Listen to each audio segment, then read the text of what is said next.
नमस्कार. 9:30च्या बातमीपत्रात मी विजय कदम आपलं स्वागत करतो. सुरुवातीला एक नजर ठळक बातम्यांवर.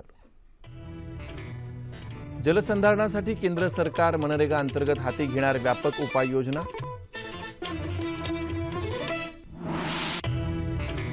राज्यातील जलसिंचन प्रकल्प गतीने पूर्ण करण्यासाठी राज्य सरकारने घेतले अनेक महत्त्वपूर्ण निर्णय.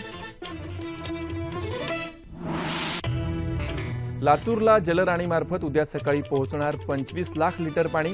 एकाच वेळी एवढं पाणी नेण्याचा देशातला नवा विक्रम.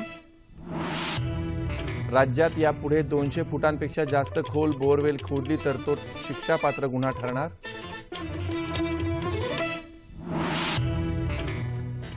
भगवान महावीर जयंतीनिमित्त राज्यभरात सर्वत्र विविध कार्यक्रमांचं आयोजन.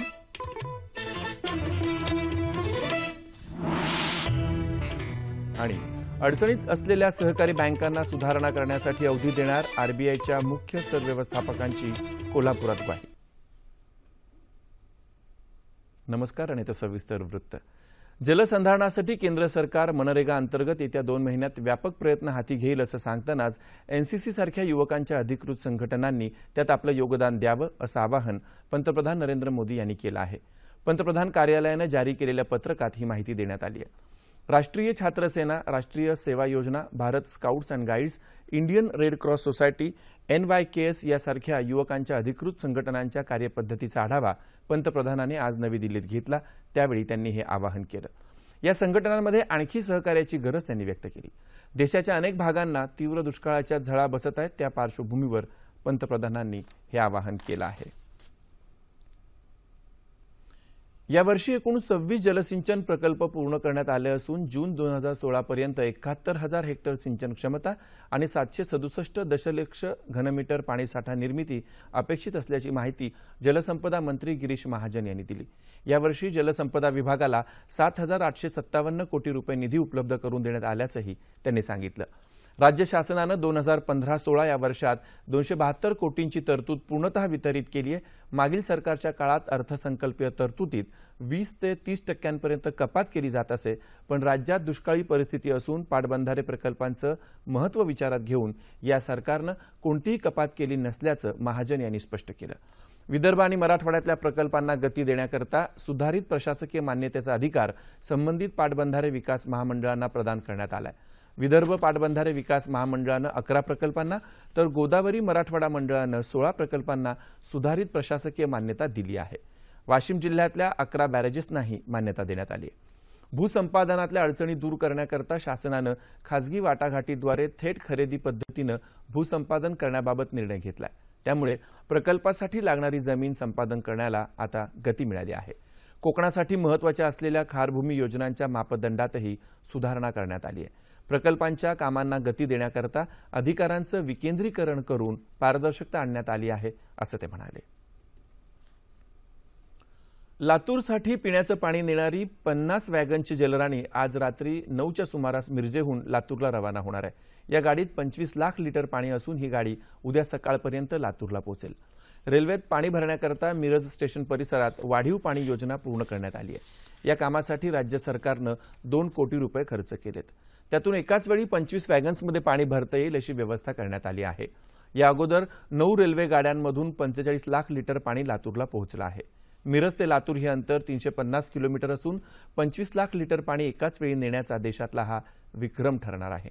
यापूर्वी 1986 मध्ये राजस्थानमध्ये दुष्काळ पडला होता तेव्हा अजमेरहून भिलवाडा इथं 170 किलोमीटर अंतरावर रेल्वेनं अशा प्रकारे पाणी नेण्यात आलं होतं. नाही तर इव्हन देशातल्या कुठलाही रेल्वेने जोडलेल्या शहराला पाणी पुरवठा करायचा असेल, कारण रेल्वेचा पाणी पुरवठा कमी खर्चिक आहे. जास्त अंतरावर आणि जास्त पाणी पुरवताना आपल्याला पर लिटर कॉस्ट अतिशय कमी येत आहे. त्यामुळे मला असं वाटतं जिथे पाणी उपलब्ध आहे तिथून दुष्काळी भागासाठी, टंचाईग्रस्त भागासाठी पाणी पुरवण्याचा हा एकमेव मार्ग आहे. ही व्यवस्था कायमस्वरूपी सुद्धा करता येऊ शकेल. आम्ही रेल्वेशी बोलून याबद्दल देखील विचार करणार आहोत. राज्यभरात सतत खालावत जात असलेली भूजल पातळी लक्षात घेता प्रतिबंधात्मक उपाय म्हणून 200 फुटांपेक्षा जास्त खोल बोरवेल खोदण्यावर बंदी घालण्याचा निर्णय राज्य शासनाने घेतला आहे. पाणीपुरवठा आणि स्वच्छता मंत्री बबनराव लोणीकर यांनी मुंबईत ही माहिती दिली. बोरवेलची मर्यादा 200 फूट खोल करण्यात आली असून त्यांचं उल्लंघन हा शिक्षापात्र गुन्हा ठरवण्यात आला आहे. बोअरवेलच्या माध्यमातून राज्यभरात होत असलेला पाण्याचा अतिरिक्त उपसा नियंत्रणात ठेवण्यासाठी संबंधित अधिकाऱ्यांसोबत विशेष कार्यशाळा घेतल्या जात असल्याची माहिती त्यांनी दिली. राज्यातल्या दुष्काळग्रस्त भागातल्या शेतकऱ्यांच्या आत्महत्या थांबवण्याच्या प्रयत्नांचा भाग म्हणून ग्रामीण भागात मोठ्या प्रमाणावर सामुदायिक विवाह आयोजित करण्यात येणार असल्याचंही लोणीकर म्हणाले. राज्यात गेल्या काही दिवसांपासून उष्णतेचा कहर वाढत चालला असून विदर्भात तापमान 42 अंशांच्या वर पोहोचलंय. तर थंड हवेचं ठिकाण म्हणून ओळखल्या जाणाऱ्या महाबळेश्वरलाही उन्हाचा तडाखा बसतो आहे.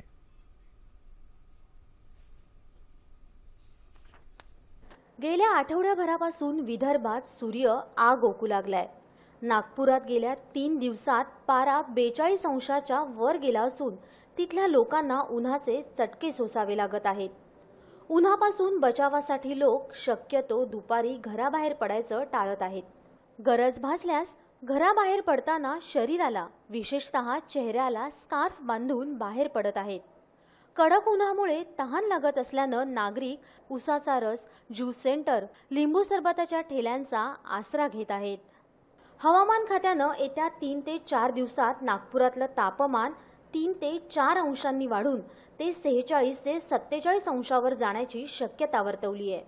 या महिन्यामध्ये आपलं साधारण सरासरी अधिकतम तापमान जे 42 डिग्रीपर्यंत असते. पण सध्या हे जे तापमान आहे विदर्भातल्या अनेक ठिकाणी जे आहे 43, 44 आणि 44 आणि 45 मधात चालू आहे. साधारणतः येत्या 2-4 दिवसामध्ये तापमानात स्थिर राहून किंवा त्याच्यात वाढ होण्याची शक्यता आहे. राज्यात थंड हवेचं ठिकाण म्हणून ओळखल्या जाणाऱ्या महाबळेश्वरचं तापमान 36.48 अंशावर पोहोचलंय. एप्रिल आणि मे महिन्यात यापूर्वी इथलं तापमान कधीच 30 अंशाच्या पुढे गेलं नव्हतं. यंदा प्रथमच हे तापमान इतकं वाढल्यामुळे स्ट्रॉबेरी पिकाचं मोठं नुकसान तर होत आहेच, शिवाय पर्यटकांची संख्याही कमी झाली आहे. या आमच्या स्ट्रॉबेरीला महाराष्ट्रातून नव्हे तर परदेशात सुद्धा मागणी चालू आहे आणि आमची स्ट्रॉबेरी ही फार आता सुद्धा एक्सपोर्ट सुद्धा होऊ लागलेली आहे. यावर्षी थोडा पाऊस कमी पडल्यामुळे टेम्परेचर वाढलं असल्यामुळे यावर्षी स्ट्रॉबेरीचं उत्पादन कमी आलं असलं तरी सुद्धा आता मे महिन्यामध्ये या स्ट्रॉबेरीला पुन्हा मागणी वाढेल आणि महाबळेश्वरामध्ये पर्यटक वाढल्यानंतर पुन्हा हिचं उत्पादन कमी असलं तरी त्याचा रेट बऱ्यापैकी येईल असा आपला एक अंदाज आहे. राज्यात इतर भागातही उन्हाचे चटके चांगलेच जाणवत आहेत. जैन धर्माचे 24वे तीर्थंकर भगवान महावीर यांची आज जयंती. जगाला अहिंसेचा मार्ग दाखवून मानवी जीवन समृद्ध करण्यासाठी भगवान महावीरांनी आयुष्य वेचलं. त्यांच्या सत्य, अहिंसा आणि भूतदयेच्या शिकवणुकीचा भारतीय जनमानसावर खोल प्रभाव पडलेला आहे. भगवान महावीर जयंतीनिमित्त पंतप्रधान नरेंद्र मोदी आणि राज्यपाल चे विद्यासागर राव यांनी जनतेला शुभेच्छा दिल्या आहेत. राज्यात विविध ठिकाणी महावीर जयंतीनिमित्त शोभायात्रा तसंच मिरवणुका काढण्यात आल्या.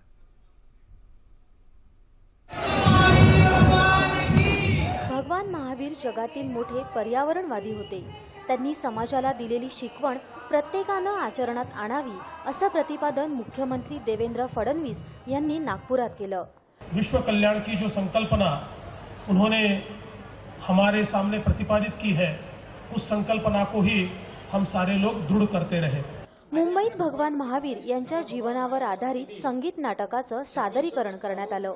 पुण्यात जैन बंधू भगिनींनी जलसंरक्षण रथातून भगवान महावीरांच्या भव्य मूर्तीची मिरवणूक काढली.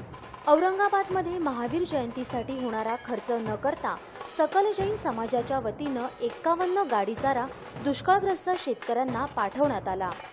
नाशिकमध्ये म्हसरूळ इथं काढण्यात आलेल्या मिरवणुकीत पाणी वाचवा या विषयावर पथनाट्य सादर करण्यात आलं.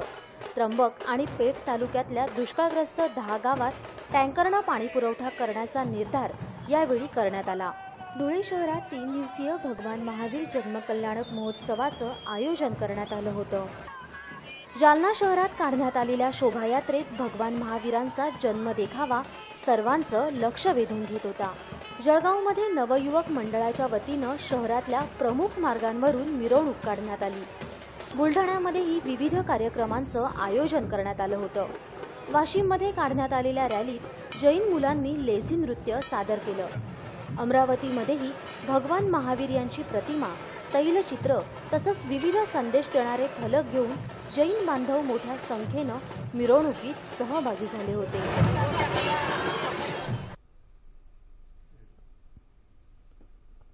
महाराष्ट्र सामाजिक बहिष्कारापासून संरक्षण 2016 हे विधेयक नुकत्याच पार पडलेल्या विधिमंडळाच्या अर्थसंकल्पीय अधिवेशनात मंजूर झालं. त्यामुळे जात पंचायतीच्या अन्यायकारक आणि अघोरी शिक्षेतून सुटका होण्याचा मार्ग आता मोकळा झालाय. या ऐतिहासिक विधेयकानुसार सामाजिक बहिष्कार टाकणं हा गुन्हा ठरवण्यात आलाय. या विधेयकात जात पंचायतीच्या माध्यमातून चुकीचं काम करणाऱ्या व्यक्तींना 3 वर्षांपर्यंतचा कारावास किंवा 1 लाख रुपये दंड अथवा दोन्हीही शिक्षांची तरतूद करण्यात आली आहे. सामाजिक बहिष्कार विरोधी स्वतंत्र कायदा असावा यासाठी महाराष्ट्र अंधश्रद्धा निर्मूलन समितीतर्फे संस्थापक दिवंगत नरेंद्र दाभोलकर यांनी सुरुवातीपासून प्रयत्न केले होते. त्यासाठी राज्य सरकारकडे पाठपुरावा केल्याचा दावा समितीने केला आहे. राज्य सरकारनं संमत केलेलं हे विधेयक नक्की काय आहे, त्याचं स्वरूप, व्याप्ती आणि महत्त्व याविषयी चर्चा करण्याकरता महाराष्ट्र अंधश्रद्धा निर्मूलन समितीचे राज्य कार्याध्यक्ष अविनाश पाटील आज आपल्या स्टुडिओमध्ये आलेत. नमस्कार. 9:30च्या बातमीपत्रात आपलं स्वागत. धन्यवाद. आताच आपण बातमीमध्ये ऐकलं असेल की नरेंद्र दाभोलकरांनी या कायदा व्हावा म्हणून त्यासाठी प्रयत्न केले होते. नक्की त्याची पार्श्वभूमी काय या प्रयत्नाची? अंधश्रद्धा निर्मूलनाच्या कामामध्ये अघोरी अंधश्रद्धांच्या प्रकाराशी संबंध आमचा येत होता, परंतु जातीच्या नावाने आणि जात पंचायतीच्या माध्यमातून अंधश्रद्धेचे प्रकार घडतात याविषयी आमच्याकडे जेव्हा पहिल्यांदा तक्रार आली, त्यानंतर नाशिकला 2013 मध्ये जूनमध्ये प्रमिला कुंभरकर नावाच्या युवतीचा, गरोदर युवतीचा तिच्याच वडिलांनी गळा दाबून खून केला अशी घटना घडली. आणि त्या घटनेच्या निमित्ताने निषेध व्यक्त झाला, मोर्चा निघाला, गुन्हा दाखल झाला.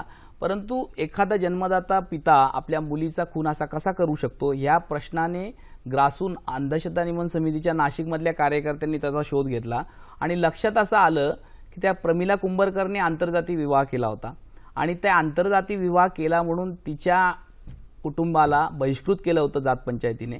आणि त्या जात पंचायतीने आर्थिक दंड केला होताच, परंतु त्या प्रमिलाच्या पोटी मूल जन्माला येऊ नये आणि त्याची जात कुठली असणार हा प्रश्न सोडवण्यासाठी तिला संपवलं पाहिजे अशा स्वरूपाचा दबाव तिच्या वडिलांवर आणला आणि त्यातनं तिचा बळी गेला.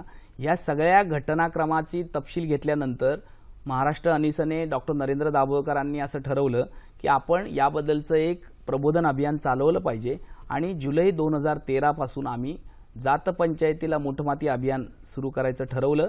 त्याबद्दलचं आव्हान आम्ही वृत्तपत्रांमध्ये जे दिलं त्याला वारुळातनं मुंग्या बाहेर निघाव्यात अशा पद्धतीच्या तक्रारी महाराष्ट्रातल्या सर्व भागातनं, सर्व थरातनं, वेगवेगळ्या जाती समूहातनं आल्या आणि आम्ही देखील आचाट झालो की हे खरं महाराष्ट्राचं वास्तव आहे का.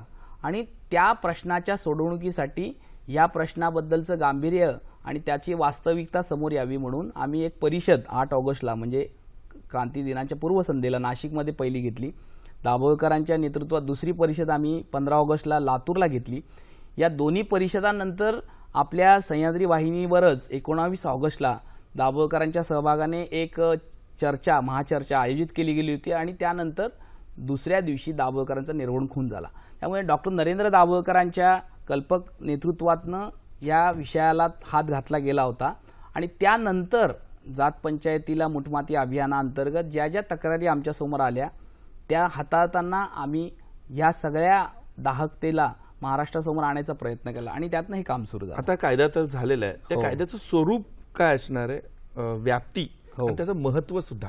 हो, खरं आहे की मी असं म्हणेल की भारताचं खरं वास्तव, समाज वास्तव हे जात वास्तव आहे आणि जातीच्या हितसंबंधातनं जे शोषण होतं ते शोषण टाळण्यासाठी आज आपल्याकडे थेटपणे कारवाई करणारा कुठलाही कायदा उपलब्ध नाही. म्हणून याबद्दल स्वतंत्र आणि प्रभावी परिणामकारक कायदा पाहिजे अशी मागणी आम्ही गेली 2 वर्षे करत होतो. जात पंचायतीने बहिष्कृत केलेल्या, शिक्षा दिलेल्या, दंड दिलेल्या, आर्थिक दंड केलेल्या किंवा अघोरी अंधश्रद्धेचे प्रकार करायला भाग पडलेल्या किंवा महिलांचा विक्री आणि लिलाव करण्याची, विनिमय वस्तू म्हणून त्यांचा वापर करण्याची प्रथा ह्याला आळा घालण्यासाठी स्वतंत्र विशेष कायद्याची मागणी करतोय. आणि हा जो कायदा आज निर्माण झालेला आहे त्या कायद्याअंतर्गत जात पंचायत बसवली आणि त्यामार्फत तुम्ही निर्णय घेतले या स्वरूपाचे तर त्यांना शिक्षा होऊ शकते. 1 लाख रुपये दंड आणि 3 वर्षाची सश्रम कारावाची शिक्षा किंवा दोन्ही याची तरतूद याच्यामध्ये आहे. जात पंचायतीच्या सदस्यांना व्यक्तिशः देखील याबद्दलचा दंड 1 लाखाचा होऊ शकतो आणि यामुळे जात पंचायती याच्या पुढच्या काळात बरखास्त होतील किंवा त्यांनी या स्वरूपाचे कुठलेही निर्णय घेऊ नये असा प्रयत्न केला जाऊ शकतो. त्यामुळे हा कायदा एका अर्थाने महाराष्ट्राने दिलेला देशाला पथदर्शक कायदा आहे असं म्हणता येईल. जात पंचायतीला मूठमातीच्या निमित्तानं तेव्हा तुम्ही महाराष्ट्रामध्ये फिरत होतात, तेव्हा काय प्रकारच्या शिक्षा तुम्ही पाहत होतात हे जरा आमच्या प्रेक्षकांना सांगा. या नाही, निमित्तानं खरं आहे की आपण असं मानतो की महाराष्ट्र पुरोगामी आहे. फुले शाहू आंबेडकरांचा विचार वारसा त्याला लाभलेला आहे. 150 वर्षाची समाज सुधारकांची एक ज्वलंत परंपरा आहे. पण या महाराष्ट्रात देखील जात पंचायतींच्या मार्फत वेगवेगळ्या स्वरूपाचे शिक्षा दंडित करण्याचे प्रकार, अघोरी अंधश्रद्धा करायला भाग पाडणं हे चालू आहे. आणि महाराष्ट्रातल्या वेगवेगळ्या भागात हा केवळ भटक्या विमुक्त समाजात घडणारा प्रकार नाही, तर अभिजन आणि बहुजन समाजातल्या जातींमध्ये देखील प्रत्यक्ष किंवा अप्रत्यक्षपणे जात पंचायती कार्यरत आहेत. कोकणामध्ये गावकीच्या नावाने, भावकीच्या नावाने हे प्रकार करतात. म्हणजे त्यामध्ये प्रकार देखील वेगवेगळे आहेत. काही ठिकाणी अघोरी प्रकार आहेत की महिलेला आपलं पावित्र्य सिद्ध करण्यासाठी उकळत्या तेलामध्ये टाकलेलं नाणं काढून दाखवायचं आणि ते काढताना तिचा हात जर भाजला नाही तर ती पवित्र आहे. किंवा कौमार्याची परीक्षा नवविवाहित दाम्पत्यामध्ये युवतीला द्यावी लागते आणि ती पवित्र आहे की नाही हे त्यांना दिलेल्या पांढऱ्या कपड्यावर रक्ताचा डाग उमटला की नाही याच्यावरून ठरतं. किंवा आपलं पावित्र्य सिद्ध करण्यासाठी तप्त अशी कुऱ्हाड पानावर ठेवून आपल्या हातात ठेवायची आणि 4 पावलं चालून ती जर भाजली नाही तर तू पवित्र मानली जाते. अशा स्वरूपाचे अघोरी प्रकार एका बाजूला जात पंचायतींच्या मार्फत शिक्षा म्हणून दिल्या जातात आणि दुसऱ्या बाजूला काही ठिकाणी त्याची दाहकता शारीरिक शिक्षेची किंवा दंडाची नसली तरी अपमानित जीवन जगणं आणि समूहामध्ये जीवन जगण्याला नकार देणं यासाठी वाळीत टाकणं असा होतो. म्हणजे गावकीच्या शिक्षांमध्ये बऱ्याच ठिकाणी गावातल्या सांप्रदायिक कार्यक्रमांमध्ये एकत्र न बोलवणं जाणं, मृत्यूच्या नंतर देखील वाळीत टाकलेल्या माणसाला जर तुम्ही मदत केली, त्याला खांदा द्यायला गेलात तर तुम्हाला पण वाळीत टाकणं, या स्वरूपाचे प्रकार घडतात.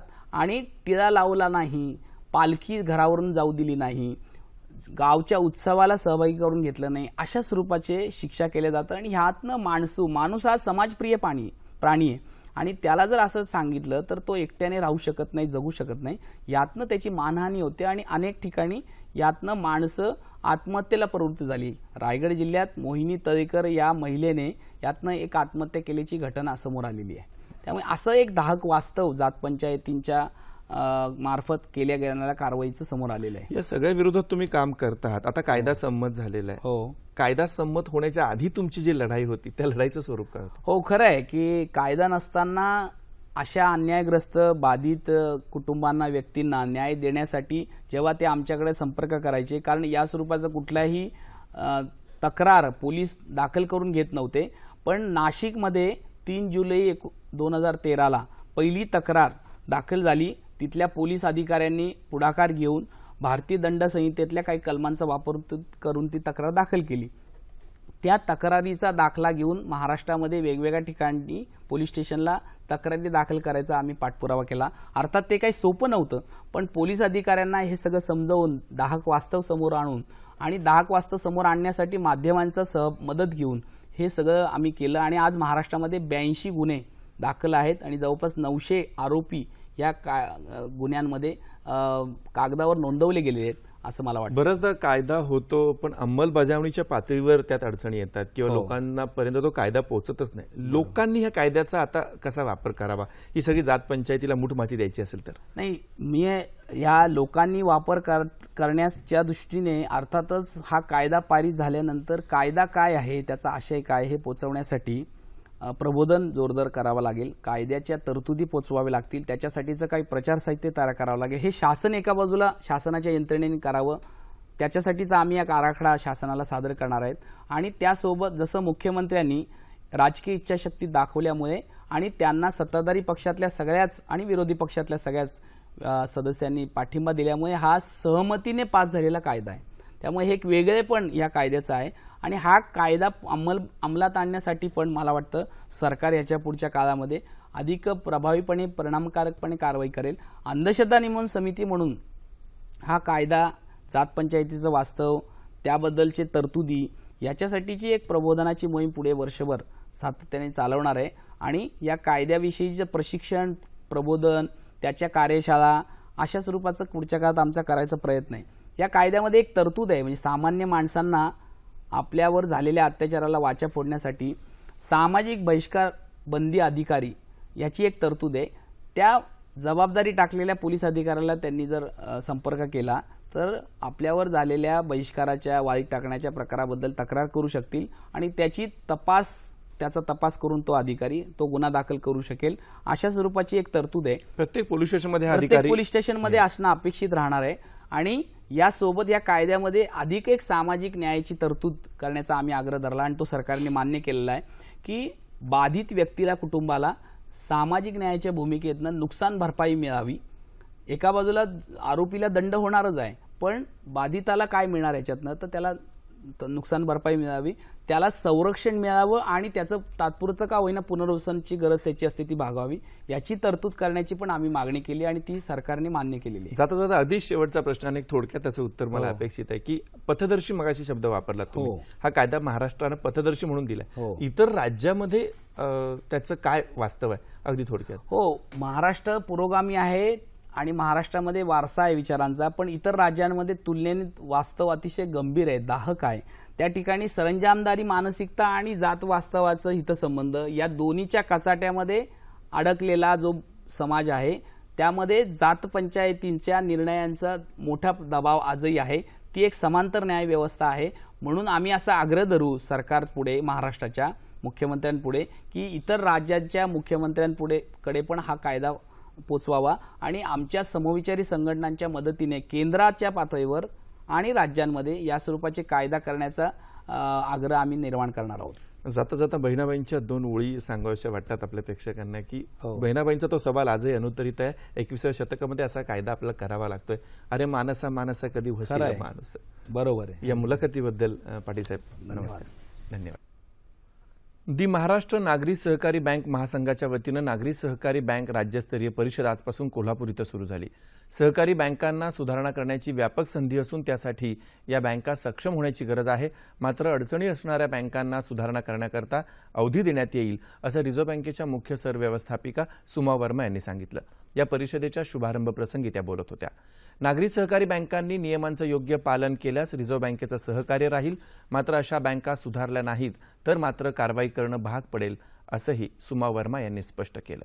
सहकारी बँकांसमोर आव्हानं असली तरी त्यांचा भविष्यकाळ उज्ज्वल असल्याचं सहकार परिषद अध्यक्ष शेखर चरेगावकर यांनी सांगितलं. आणि आता हवामान वृत्त. गेल्या 24 तासात मध्य महाराष्ट्र आणि विदर्भाच्या काही भागात कमाल तापमानात सरासरीच्या तुलनेत लक्षणीय वाढ झाली आहे. राज्यात सर्वात जास्त तापमान वर्धा इथं 44 अंश सेल्सिअस इतकं नोंदवलं गेलं.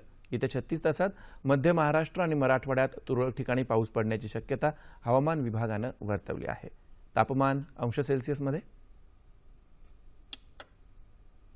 मुंबई कमाल 34, किमान 25 अंश सेल्सिअस, नागपूर 44 आणि 27, पुणे 41 आणि 25, औरंगाबाद 41 आणि 29, नाशिक 41 आणि 21, कोल्हापूर 39 आणि 24, रत्नागिरी 32 आणि 26, सोलापूर 43 आणि 29 आणि अमरावती कमाल 42, किमान 28 अंश सेल्सिअस. शेवटी पुन्हा एकदा ठळक बातम्या. जलसंधारणासाठी केंद्र सरकार मनरेगा अंतर्गत हाती घेणार व्यापक उपाययोजना. राज्यातील जलसिंचन प्रकल्प गतीनं पूर्ण करण्यासाठी राज्य सरकारनं घेतले अनेक महत्त्वपूर्ण निर्णय. लातूरला जलराणीमार्फत उद्या सकाळी पोहोचणार 25 लाख लिटर पाणी. एकाच वेळी एवढं पाणी नेण्याचा देशातील नवा विक्रम. राज्यात यापुढे 200 फुटांपेक्षा जास्त खोल बोअरवेल खोदली तर तो शिक्षापात्र गुन्हा ठरणार. भगवान महावीर जयंतीनिमित्त राज्यभरात सर्वत्र विविध कार्यक्रमांचं आयोजन.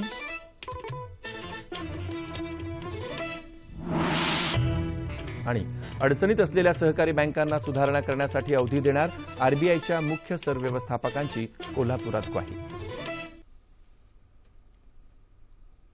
याबरोबरच हे बातमीपत्र संपलं. पुन्हा भेटूया उद्या सकाळी 8:30 वाजता आपल्या सह्याद्री वाहिनीवर. नमस्कार.